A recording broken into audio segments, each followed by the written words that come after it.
다음 이슈 한번 넘어가 보겠습니다. 네. 대통령실이 이제 그 대통령 휴가 복귀 이후에 국가안보라인 전격 교체했는데 일단 가장 중요한 건 이제 현 국방장관이 안보실장 이동하고 그다음에 지금 경호처장이 이제 국방장관 내정자가 됐고 그다음에 안보실장이 지금 특보가 됐다. 이 세 가지가 이제 그 축인데 네. 먼저 박 의원님 이 인사를 한번 총평해 주시죠.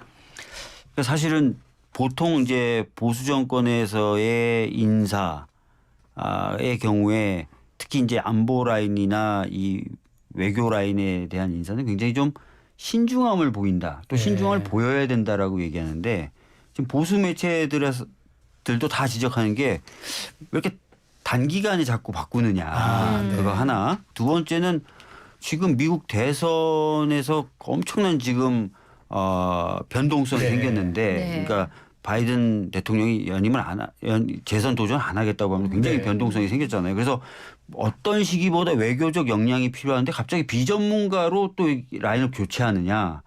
그래서 조선일보 같은 경우에는 시기도 내용도 모두 의문점이다. 도대체 이런 인사를 왜 자꾸 되풀이하냐라고 사설까지 쓸 정도로 보수 정권의 인사라고 보기에는 보수 언론들이 보기에도 너무 이해 안 되는 인사.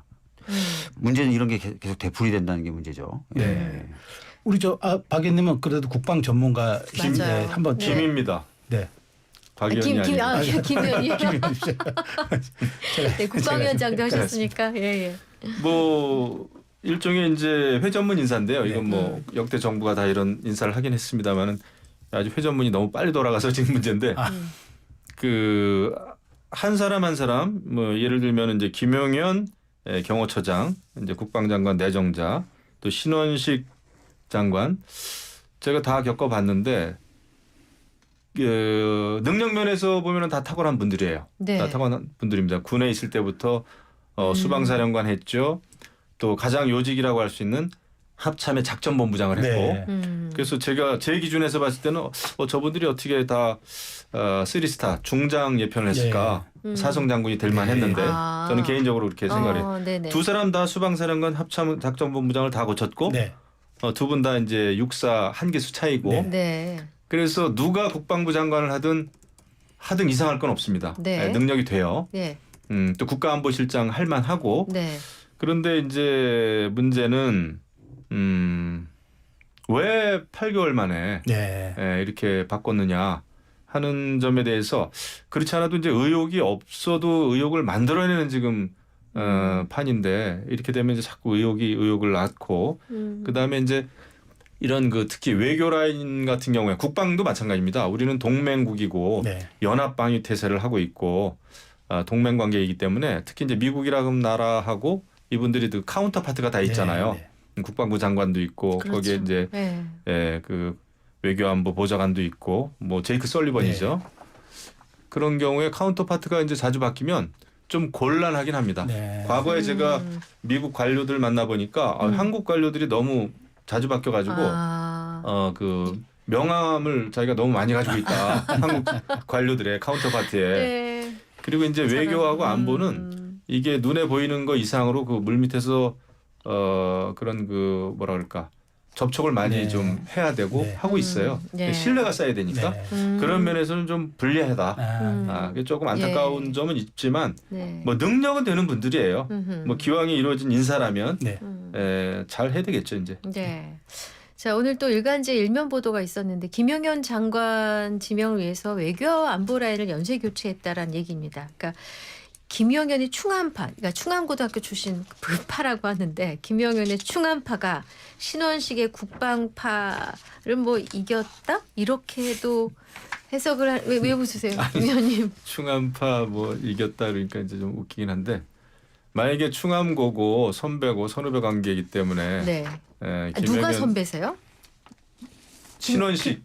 신원식 대통령하고 김용현 처장이 1년 선배고. 네, 충암고 선배고. 그렇죠. 그다음에 뭐 두 분 간에는 신원식 장관이 1년 선배죠. 선배고. 37기. 김용현 38기 이렇게 알고 있는데 그런 그 선후배 관계 때문에 국방장관 인사를 했다? 만약에 그게 그런 이유라면은 그거는 있을 수 없는 일이죠.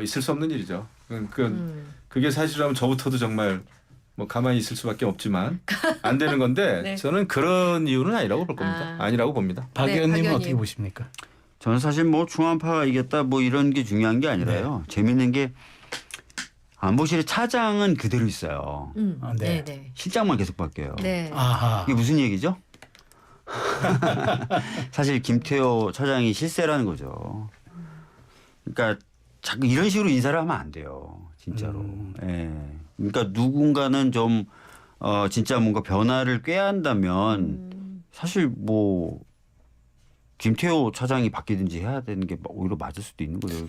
그러니까 뭐 양면성이 있겠죠. 뭐 차장이라도 안 바뀌어서 다행이다. 근데 볼 수도 있고. 근데 어제 이제 그 자리에 또 나오셨던 이제 정호김 전 의원께서 센 분이 나왔네요. 예, 그 좀 국제 정치를 아시는 분이잖아요. 그럼 그래서 전문가죠. 이제 이번 안보 인사, 안보 라인 인사는 김태호 1차장의 일극 체제 완성이다 이렇게 좀 그러니까요. 냉정하게 평가하시더라고요. 센 얘기를 했군요. 네. 아니 저희가 봐도 이렇게 인사가 된다는 거는 너무 짧은 시간에 실장이 계속 바뀌고 또 전문가가 아니라고 보거나 이 시기에 맞지 않는 분이라고 생각했던 분들이 실장으로 오고 이런 걸 보면 결국은 그 차장이 다 좌지우지하는 거다라고 생각이 되는 건데 근데 왜 이게 문제냐면요. 차장이 진짜 좌지우지 할 거면 차장은 네. 실장을 만드는 게 맞죠. 그래야 국민들이 그 사람이 하는 행동이나 말을 보고 판단도 할 수 있고 뭔가 이 사람이 어떤 가진 생각을 가지고 안보나 외교의 흐름이 어떻게 갈지 판단할 수 있는데 약간 숨어 있는 존재가 하나 있는 거고요. 네. 얼굴마담이 하나 있는 존재가 구조가 되는 거잖아요. 그러니까 사실 굉장히 안 좋은 민주주의의 어떤 그 흐름 속에서는 이런 식의 인사는 진짜 안 좋은 거예요. 그러니까 만약에 어떤 부처가 있는데 그 부처의 장관은 꼭두각시고 차관은 사실 차관이 실세다. 차관이 다 한다.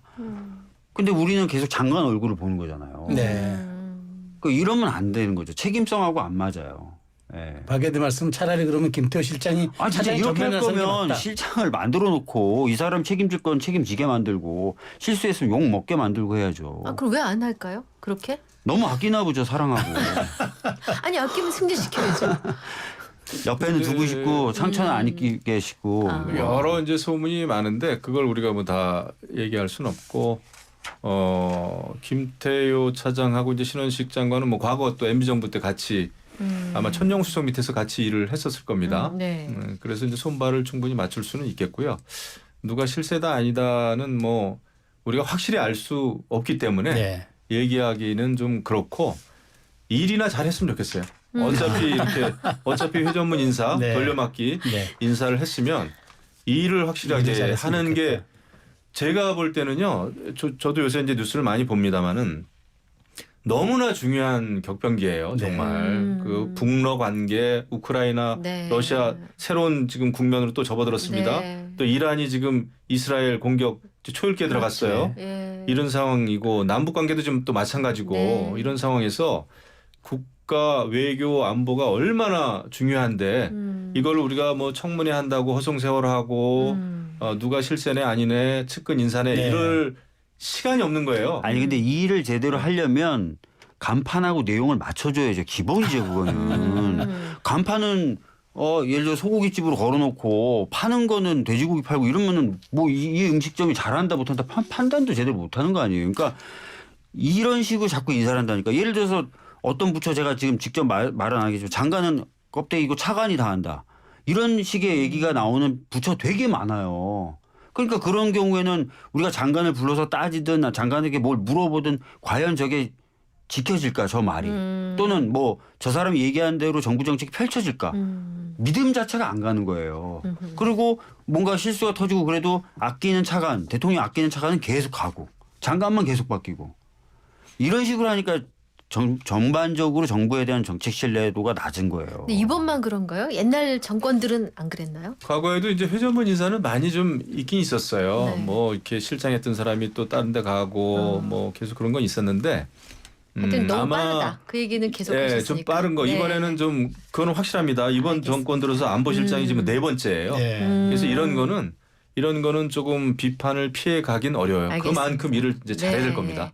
근데 그 김용현 내정자가 최상병 순직 사건과 관련해서 공수처 수사를 받고 있지 않습니까, 박 의원님? 네 맞습니다. 나중에 청문회 할 때 굉장히 좀 뭔가 어려운 점들이 있을 것 같은데. 뭐 그런 부분에 대해서 뭐 질문할 텐데요. 사실은 네. 청문회에서 이런 질문을 하면 뭐 빠져나가는 기법들도 이제 많이 발달돼서 예를 들어서 수사 중인 사건이라 말하기가 어렵습니다. 이렇게 하면서 이제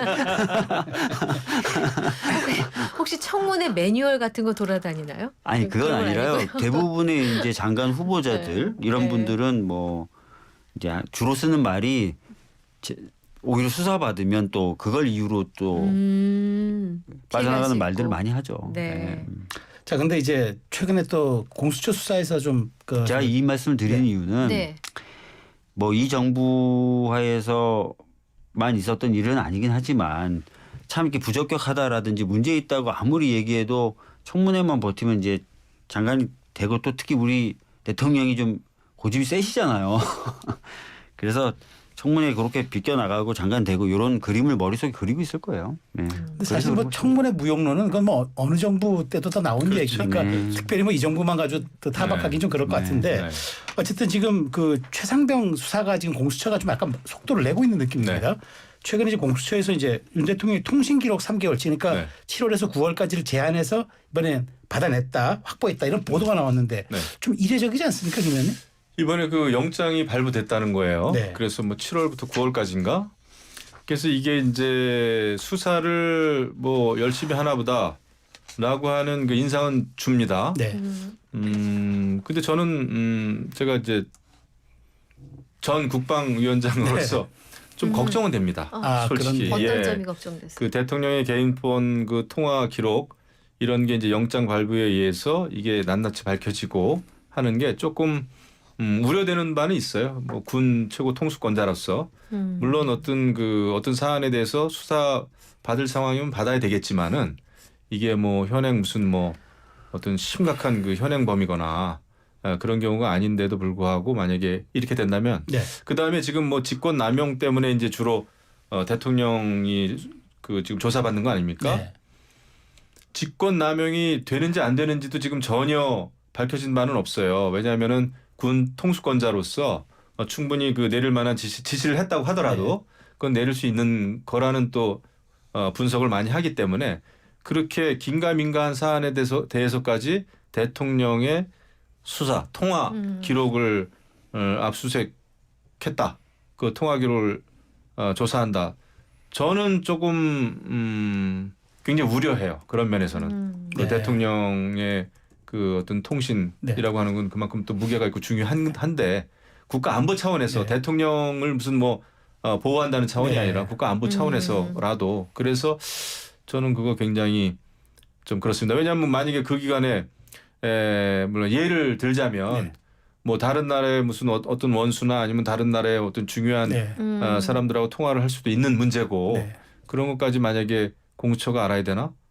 그래서 저는 좀 반대입니다 이번에. 근데 박 의원님 법조인이시잖아요. 근데 법원이 한두 번 거부하다가 이번에 발부를 했단 말이죠. 맞습니다. 그 배경은 뭐라고 보십니까? 그러니까 지금 말씀하신 것처럼 그 보도에 따르면 3번 정도는 기각했다는 거예요. 아마 이제 김 의원님이 말씀하셨던 여러 가지 이유 때문에 기각을 했겠죠. 그러다가 최근에 이제 그 구명 로비 의혹에 관련돼 있다는 사람들의 카톡방 내용이나 이런 것들이 보도되고 하면서 법원이 판단을 좀 바꿨다고 생각해요. 실체 규명을 위해서는 다소간의 어려운 점 또는 김 의원님이 말씀하시는 그런 부담스러운 점은 있더라도 이 부분은 좀 확인이 돼야 된다라고 최종적으로 판단을 한 것 같고 그래서 저도 이제 SNS에 수사의 필요성을 드디어 법원이 인정했다라고 제가 기재를 한 거죠. 그런데 박 의원님 그럼 공수처가 이렇게 수사를 잘하고 속도도 내고 있고 법원도 협조적인데 그럼 특검 필요 없다는 그런 제가 얘기는 이거를 몇 번 말씀드렸는데요.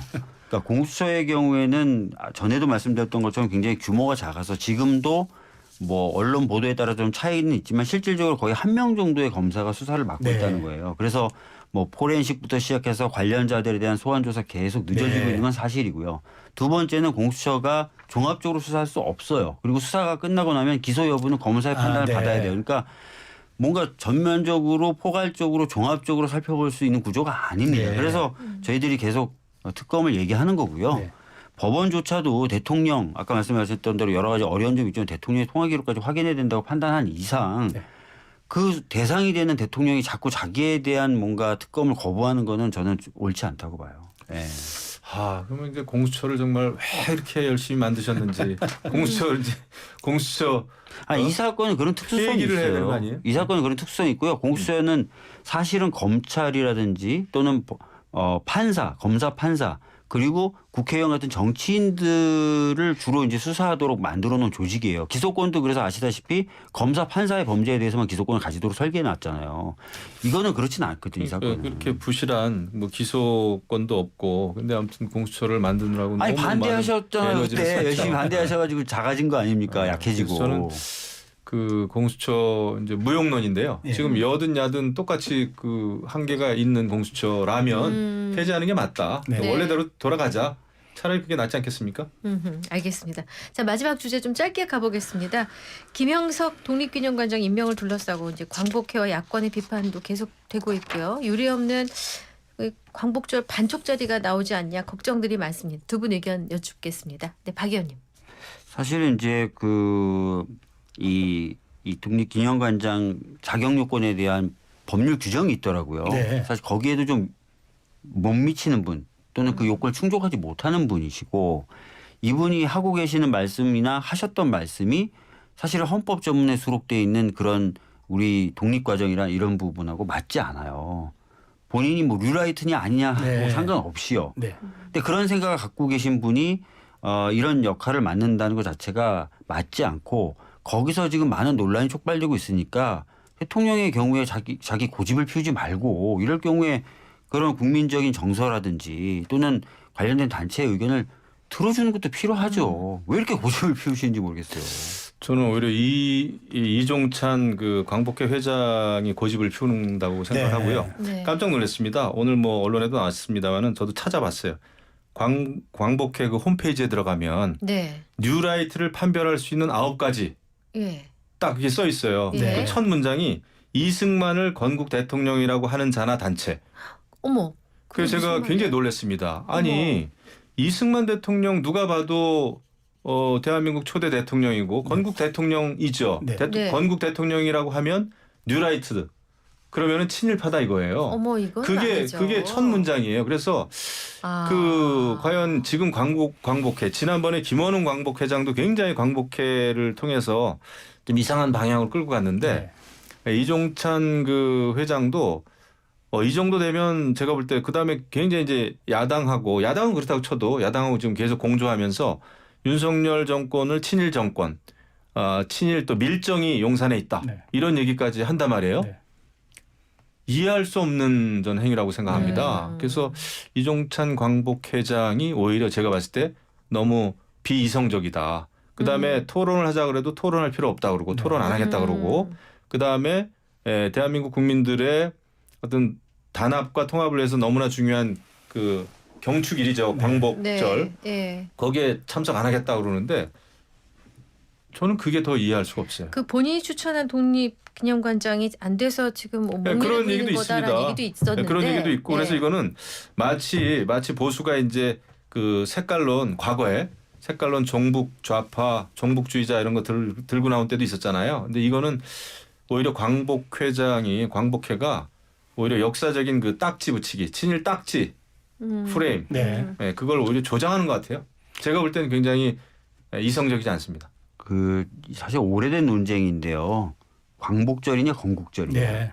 이 논쟁은 다 아실 텐데 우리 헌법 전문만 봐도 건국절이라는 개념은 있을 수가 없어요. 지금 근데 건국절 안 하겠다는 거 아닙니까? 그러니까 건국절 안 하겠다고 밝혔는데 그거를 건국절을 처리하려고 안 그러니까. 하겠다는 부분에 대해서 대통령이 그래서 직접 입장을 밝히는 게 가장 논란을 네. 빨리 잠재울 수 있는 것이고 두 번째는 이분은 본인이 뉴라이트다 아니다 뭐 뉴라이트 아니다 뉴라이트냐 아니냐 아까 말씀드렸던데 그게 중요한 게 아니에요. 이분은 사실상 말씀하시는 걸 들어보면 건국절을 지지하시는 분이에요. 그렇게 볼 수밖에 없는 주장들을 하세요. 그리고 본인은 아니라고 했는데. 아니 주장 자체가 그렇잖아요. 네. 내용을 보면 알 수 있지 않습니까? 그러니까 그래서 그런 부분에 대해서 주장하시는 분이 그리고 아까 말씀드렸던 대로 법률이 정한 요건을 충족하지 못하시는 분이 이 자리에 앉으셨으니 저는 뭐 물러나게 하는 것도 뭐 필요하다고 봅니다. 네, 아니 찬반 논란은 이해하겠지만 아까 그 이승만 대통령을 건국 대통령으로 인정하지 않으면 뉴라이트라고. 건국절 논란하고 연결된 거예요. 근데 그래서 광복회는 지금 아주 잘못된 길로 가고 있다. 예, 어떻게 이승만 대통령을 부정해야 되는 겁니까? 광복회는 말이 안 되는 거죠. 광복회는 건국절을 반대해 온 역사가 상당히 길어요. 아니 건국절을 지금 윤석열 정부가 제정한다고 한다는 사실 자체가 없다는데. 그리고 그것뿐만 아니라 환장하는 최근에 거죠. 사도광산 관련된 네. 논쟁도 있었고요. 그다음에 위안부 피해자분들에 대한 동의하지 않는 제3자 변제안. 네. 이것도 일본의 편을 들어준 거지 않습니까? 그다음에 한미일 군사공조. 이것도 사실상 성립하기 어려운 기존의 입장에 비춰봤을 때 한미일 그런 군사 것들을 협력 할 수 있는 거죠. 네. 군사 동맹 이런 표현까지 네. 나오는 정도잖아요. 네, 시간이 다 됐습니다. 네, 부족하면 다음 시간에 하겠습니다. 자, 네, 오늘 전국대담 친구들 김영우 전 국민의힘 의원, 박주민 더불어민주당 의원 두 분과 함께했습니다. 고맙습니다. 네, 고맙습니다.